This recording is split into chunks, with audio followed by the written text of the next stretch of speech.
In this video, I'm going to show you how to create a list on X, formerly Twitter, in just a few quick steps. Lists are a great way to organize accounts you follow, keep track of specific topics, and make your feed easier to manage. If this tutorial helps, make sure to hit like and subscribe for more simple social media guides. Let's jump right in. First, open x.com or Twitter and make sure you're signed into your account.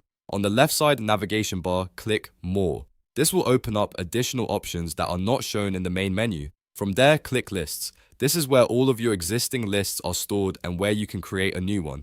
Once the list page opens, look to the top right corner and click the new list icon. This will bring up the list creation screen. Now, you'll need to fill in the basic details for your new list. Start by giving your list a name. Try to choose something clear and easy to recognize, especially if you plan to make multiple lists later.